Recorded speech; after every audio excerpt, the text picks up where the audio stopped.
If inflation has you with the budget blues, we'll tell you about a challenge you may want to try. Spring break savings, how you can get deals for your next staycation. Hello, everyone. Welcome to The Rundown. I'm Robin Winston. More on those stories in a moment. But first, gas prices keep creeping up. They've increased for 19 days in a row in LA County. The average price for a gallon in LA is now $4.81. That's 10 cents more than a week ago, 30 cents higher than a month ago. Prices are up all over Southern California. You can see the latest numbers on your screen for Orange, Riverside, San Bernardino, and Ventura counties. And we're paying about $1.40 more than the national average. State lawmakers are having a hearing on Wednesday about our high gas prices. It's an informational hearing. Lawmakers won't vote on anything. Governor Gavin Newsom says he wants to cap gas company profits and return the profits to customers. Oil refineries have blamed the price hikes on the state's regulations, maintenance, and increased demand. The spring break travel period is underway. TSA says from now through April 21st, expect higher volumes at the airport. Travel is at levels we haven't seen since before the pandemic. So where is everyone headed? According to the travel publication Thrillist, people are either heading to the water or the snow. These are the top destinations. Check it out. Beaches in Mexico, Colorado mountain towns, the Bahamas, and Hawaii. They all sound nice to me. Arizona also made the list with some spring breakers heading to the lakes. But if you've decided to opt for a staycation, consumer experts say there is a way you can get deals at hotels. It's called a geofence rate. Hotels often offer a lower rate to residents of the town, community, or state.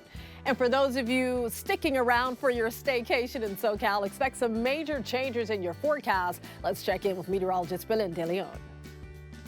Can you believe we've hardly had any rain in February? That's about to change this week as we enter a prolonged period of very cold temperatures and unsettled weather. Winter weather is going to make a comeback, and we start to see those changes Tuesday with strong winds developing in the mountains and deserts. Those strong winds continue through Wednesday, gusting up to 75 miles per hour. Small chance for rain late Tuesday into Wednesday, but a heavier chance of rain Thursday into Friday, with snow levels dropping to about 2,000 feet. So some places that don't usually get snow could see it with this storm. And how about the temperatures? Those are expected to be 10 to 20 degrees below normal. We're going from 70s to 60s in Los Angeles at the start of the week, then much colder temperatures on Wednesday all the way into the weekend. So get the coats and the umbrellas ready. Now to the shocking shooting death of a prominent Catholic bishop killed in his home. A vigil took place Sunday night at the Hacienda Heights house where Bishop David O'Connell lived. The 69-year-old was known as LA's peacemaker and was affectionately called Bishop Dave. He spent most of his priesthood ministering to South LA communities. How can a person do that to him? Who would want to harm the bishop?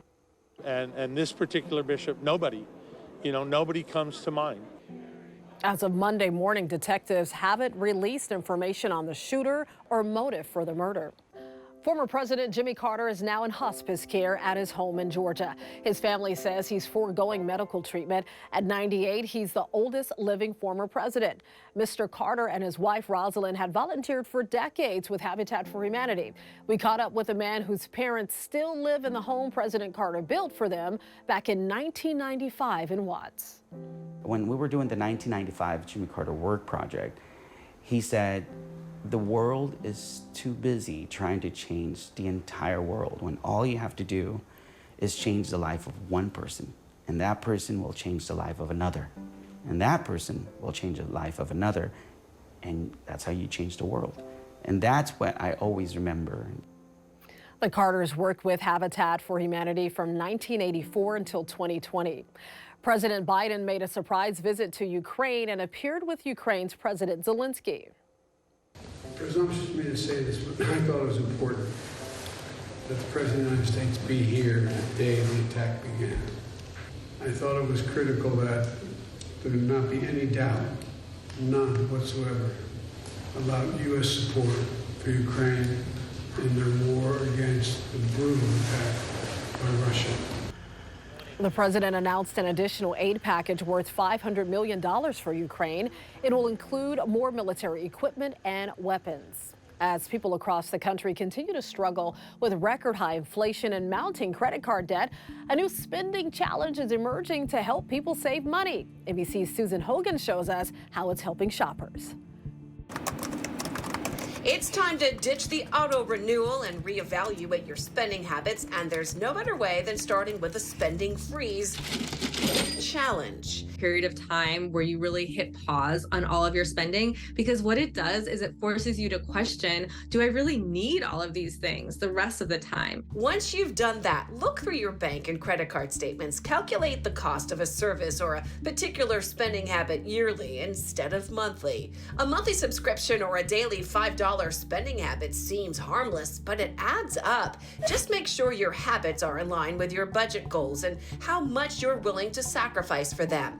And remember, in order for this to work, you have to be in it for the long run. There's no simple fix that really can change your budget overnight. If you're thinking about ending a relationship, look for ways to save money before you pull the plug. Consider free online workouts, subscription bundles, boxed lunches, meal plan schedule, and prep to avoid the temptation of ordering in or dining out. And for families with kids, consider game nights and free community events. And if online shopping is your weakness, take a 24-hour pause before checking out. So when you put something in your retailer online cart, you don't buy it right away. You just sleep on it and think a couple of days later, do I actually still need that? Because we can overspend really easily when we make a purchase the moment we think we need it. All great advice. I'm taking notes. That was Susan Hogan reporting. Consumer experts say before you start your spending freeze challenge, set a time frame and also make sure everyone at home is included. Dodger fans are gearing up for another exciting season. The boys in blue holding their first full squad workout of the year Monday. Pitchers, catchers, and the rest of the team have made it to the spring training facility in Glendale, Arizona. This year, there's a lot of excitement surrounding newcomer J.D. Martinez. The former Red Sox player will be the full-time designated hitter. Marvel's tiniest hero scored big at the box office. Moviegoers made AntMan and the Wasp: Quantumania the #1 movie in theaters for the holiday weekend. You thought you could win.